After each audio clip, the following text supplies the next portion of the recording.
Je vous ai parlé le mois dernier de la colonisation de Mars. Alors oui, la planète rouge n'est pas le meilleur endroit pour s'installer, à moins de la transformer en une seconde planète bleue. Salut à toi, jeune spationaute, aujourd'hui on va parler de la terraformation de cette planète. Donc si vous êtes prêts ou prêtes, eh bien, nous sommes partis.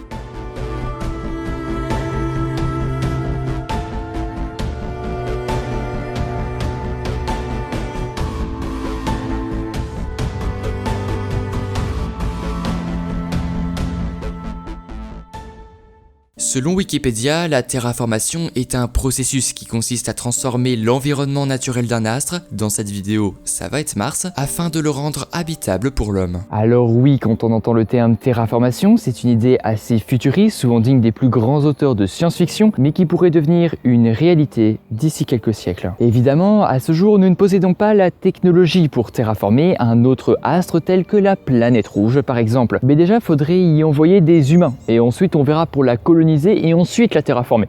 Donc c'est pas tout de suite. La colonisation de la planète rouge, c'est un sujet que j'ai évoqué d'ailleurs le mois dernier, donc pour ceux et celles qui seraient intéressés, le lien de la vidéo est dans la description. Passons donc aux étapes de la terraformation. Il en faut plusieurs, il y a plusieurs étapes, c'est un peu comme une recette de cuisine si vous voulez. Commençons par le premier point, la première étape qui serait de réchauffer Mars, faire un réchauffement global de la planète rouge, et pour y arriver, il faudrait faire un super effet de serre, vous appelez ça comme vous voulez, mais le fait de réchauffer Mars va permettre d'épaissir l'atmosphère et donc de pouvoir conserver l'eau à l'état liquide sur la surface, ce qui serait vraiment pas mal. Si on peut conserver de l'eau à l'état liquide, ça serait vraiment top. Et on va voir pourquoi juste maintenant. Voilà, je sais pas trop quoi faire comme transition. Je vais faire un swipe, donc let's go. En effet, faisons un léger zoom sur l'atmosphère martienne car elle est vraiment différente de la Terre, de sa composition à sa densité. Elle est environ 60 fois plus fine que l'atmosphère de la Terre et se compose majoritairement de CO2 à près de 95%, alors que celle de notre planète est composée que de 0,04% de CO2.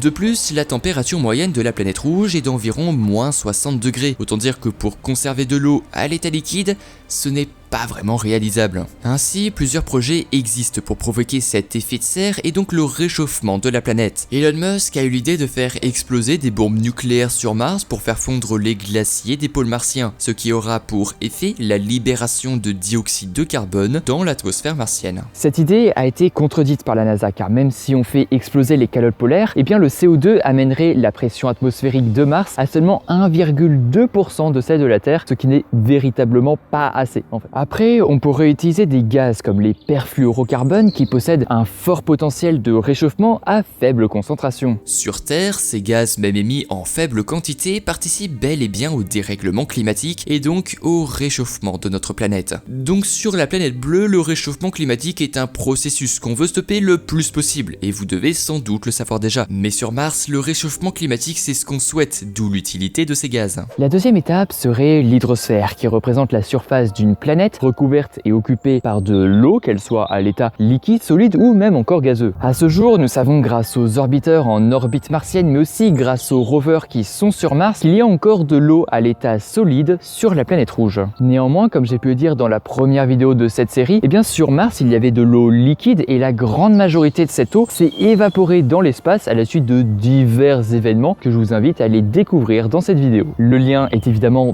dans la description pour ceux ou celles qui seraient intéressés.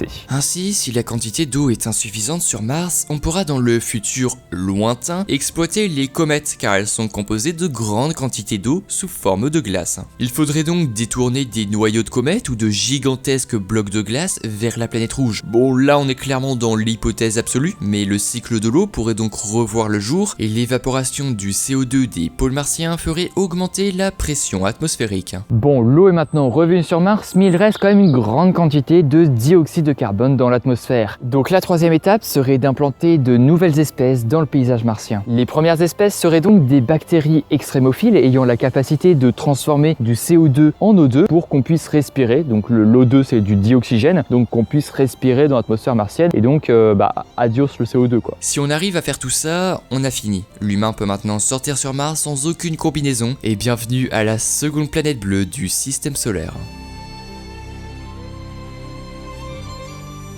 mais certaines limites existent concernant la terraformation de Mars. En effet, pour commencer, la planète rouge n'a pas de magnétosphère, ce qui empêcherait, à première vue, de posséder une atmosphère dense. Néanmoins, Vénus, seconde planète du système solaire, ne possède pas non plus de magnétosphère, ce qui ne l'empêche pas de posséder une atmosphère très épaisse. Mais évidemment, la plus grande limite à ce jour, je pense que c'est nous. Avant de vouloir faire de la 4e planète du système solaire une nouvelle Terre, je pense qu'il serait pas mal de protéger notre planète actuelle avant d'en polluer une nouvelle. C'est que mon avis à vif, bien sûr. À vif. Et donc la question c'est, est-ce que tu penses que la terraformation de Mars est possible? J'ai fait un petit sondage dans la description, donc tu déroules la description et tu peux aller voter, il n'y a pas besoin de compte ni rien, c'est totalement gratuit. Donc voilà, ça m'intéresse vachement, donc n'hésitez pas à aller voter. Si cette vidéo t'a plu, tu peux évidemment t'abonner et activer la petite cloche de notification. Tu peux aussi mettre un pouce bleu, un commentaire. En tout cas pour nous, on se retrouve très prochainement pour une nouvelle vidéo. C'était la Ref, allez à plus.